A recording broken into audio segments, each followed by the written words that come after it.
Welcome to video number 2 for Chapter 17, Manifest Destiny and Its Legacy. The Lone Star of Texas shines alone. Texas had a precarious existence following its independence. Mexico had refused to recognize Texas's independence and regarded the Lone Star Republic as a province that was in revolt that would eventually be reconquered, and Mexican officials threatened war if the United States ever annexed Texas. Threatened by Mexico, Texans maintained a costly military defense. They also negotiated with Britain and France to secure a defensive shield of a protectorate. In 1839 and 1840, Texans concluded treaties with France, Holland, and Belgium. Britain and France were interested in an independent Texas to help block further American expansion. Other foreigners were interested in Texas as well. British abolitionists hoped to end slavery in Texas. British merchants regarded Texas as an important free trade area, an offset to the tariff-walled United States, and British manufacturers hoped that Texas could produce enough cotton to reduce Britain's chronic dependence on American fiber. Texas became a leading issue in the 1844 presidential campaign. Foes of expansion were against Texas annexation. Southern hotheads cried, "Texas or disunion," demanding that Texas be added. Pro-expansion Democrats under James K. Polk defeated the Whigs in the election. And the lame duck President Tyler, as a result of the election results, interpreted the narrow Democratic victory as a mandate to acquire Texas. Tyler deserves the credit for shepherding Texas into the fold. So, despairing of securing necessary two-thirds vote in the Senate for a treaty, Tyler sought annexation by joint resolution. And after a spirited debate, the resolution was passed in 1845, and Texas formally was invited to become the 28th state. Mexico angrily charged the Americans had despoiled it of Texas, but it was clear by 1845 that Mexico would not be able to reconquer Texas. By 1845, the Lone Star Republic had become a danger spot. It invited foreign intrigue that menaced the American people, and the continued existence of Texas as an independent nation threatened to involve the United States in wars.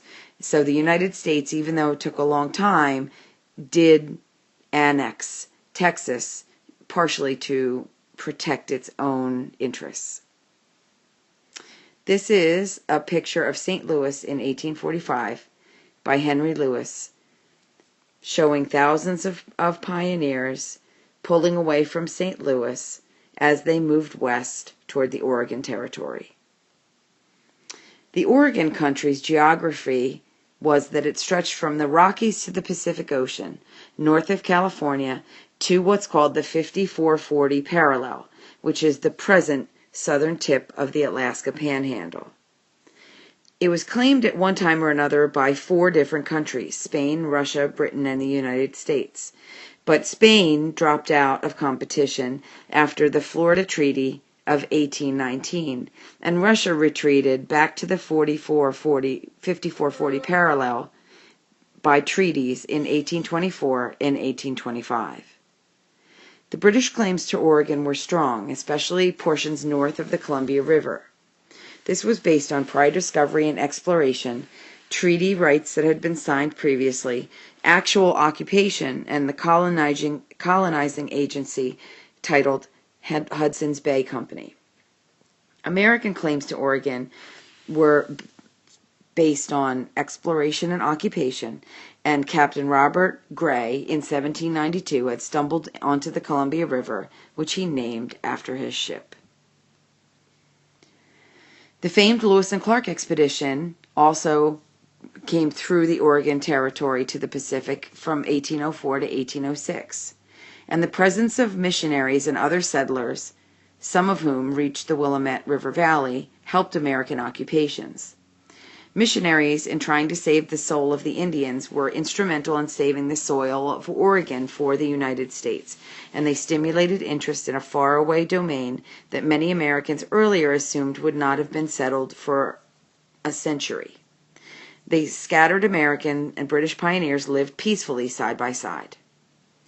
At the Anglo-American Convention of 1818, the United States wanted to divide the territory at the 49th parallel, but the British insisted on having the Columbia River as the dividing line. But as a scheme for a peaceful joint occupation was adopted, those decisions were set to be made in the future, and the handful of Americans in the Willamette Valley multiplied quickly in the early 1840s when Oregon fever struck. This is Pundit and Koenig's General Store in Omaha City, Nebraska. This is where you would buy your provisions before heading along the trail in your covered wagon, just like you're experiencing as you're playing the Oregon Trail. Over 2,000 miles was the Oregon Trail, and in 1846, 5,000 Americans had settled south of the Columbia River. The British only had 700 settled north of the Columbia River. So actually it was only a relatively small area that was in dispute by 1845. Americans again proposed the line at the 49th parallel, and the British again offered the line at the Columbia River.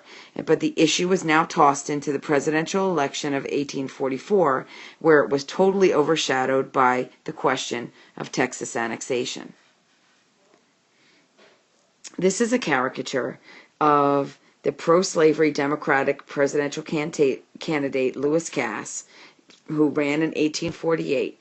Basically, this was a satire done to make Cass look like a war machine bent on the conquest of the territory ranging from New Mexico to even Cuba and Peru. And we'll discuss the Oregon Territory and continued movement west in our classroom discussions.